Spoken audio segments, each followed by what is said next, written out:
Salam sejahtera. Pembelajaran hari ini ialah berkaitan dengan 7.2.3 iaitu membanding dan mentafsir dua atau lebih set data terkumpul berdasarkan sukatan serakan yang sesuai dan seterusnya membuat kesimpulan.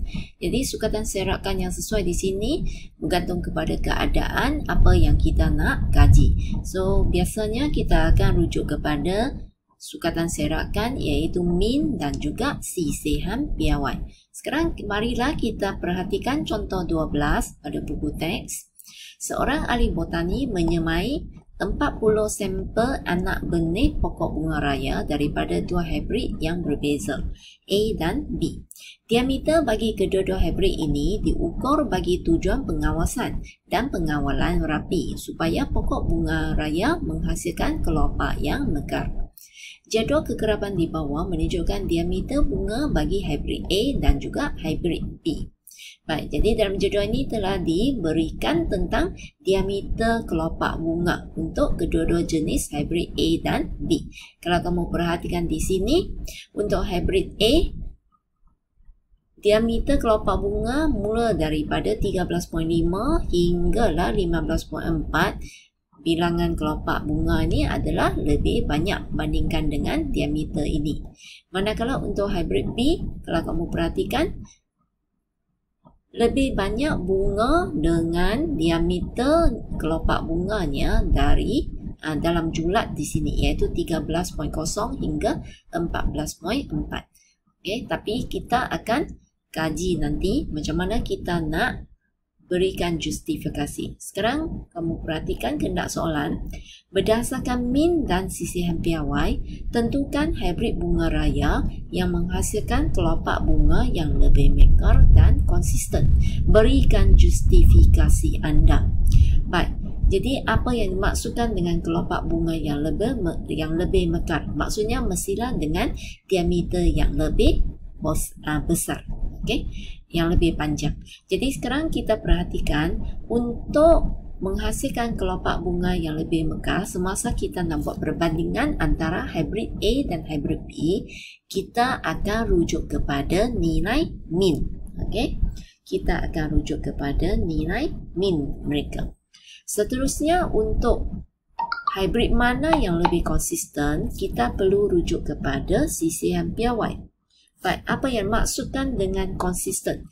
Maksudnya untuk sama ada hibrid A ataupun hibrid B yang kita akan pilih nanti, kelopak bunga yang terhasil itu adalah lebih kurang sama saja.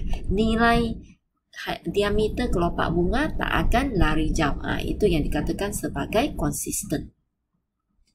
Jadi untuk perhitungan min dan sisihan piawai, kita perlu lakukan perhitungan untuk kedua-dua hibrid A dan B dengan menyediakan jadual kekerapan seperti yang kamu dah belajar terlebih dahulu, iaitu contohnya di sini bagi bunga raya hibrid A, kita perlu sendiri tambahkan kolom titik tengah iaitu X, lepas tu kirakan hasil darab F dengan X, seterusnya kuasa 2 bagi titik tengah iaitu X kuasa 2 dan darabkan kekerapan dengan titik tengah kuasa 2 bagi titik tengah. Seterusnya dapatkan jumlah F, jumlah Fx dan juga jumlah bagi Fx kuasa 2. Lepas tu barulah kamu buat perhitungan untuk min dan juga sisihan piawai dengan menggunakan rumus yang kamu dah belajar pada pembelajaran yang lepas. Jadi, kamu akan dapat nilai min bagi hibrid A iaitu 14.35 cm dan sisihan piawai pula ialah 0.64 cm. Sekarang kamu perhatikan untuk bunga raya hibrid B juga kamu perlu lakukan perhitungan yang sama. Dengan menggunakan kirakan nilai min dan sisihan piawai dengan menggunakan rumus. Jadi, dapatlah kedua-dua nilai ini. Okey, lepas ni macam mana kita nak buat perbandingan berdasarkan min dan sisihan piawai. Jadi kamu bandingkan dulu nilai min bagi kedua-dua hibrid A iaitu 14.35 dan juga untuk hibrid B minnya ialah 14.1. Jadi apa maksudnya di sini? Maksudnya hibrid A dia dapat menghasilkan kelopak bunga dengan diameter yang lebih besar. Secara puratanya bunga dari hibrid A dapat diameter yang lebih besar. Okey. Baik, jadi kita bagi jawapan lah. Hybrid A dapat menghasilkan kelopak bunga yang lebih mekar. Sebab apa? Kerana minnya adalah lebih besar daripada hybrid B. Okey, seterusnya untuk kekonsistenan, kita rujuk kepada sisihan piawai bagi hybrid A dan juga hybrid B. Kamu akan perhatikan sisihan piawai untuk hybrid A ialah 0.64 dan untuk hybrid B pula ialah 0.7. So, yang manakah lebih kecil?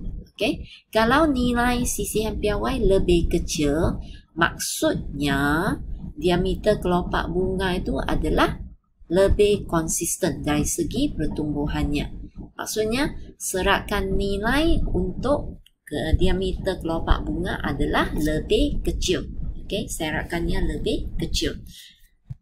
Baik, jadi kita bagi jawapan lah. Sisihan piawai yang lebih kecil menunjukkan diameter kelopak bunga yang lebih konsisten. Jadi sekali lagi rujuk kepada hybrid A. Okey, so jawapan pemilihannya semestinya hybrid A. Sebab kedua-dua nilai min dan sisihan piawai adalah merujuk apa yang kita nak. Okey, min lebih besar maksudnya lebih mekar. Dan untuk sisihan piawainya lebih kecil bermaksud dia lebih konsisten. Okey. Baik, jadi sekian saja penerangan untuk contoh ini. Terima kasih.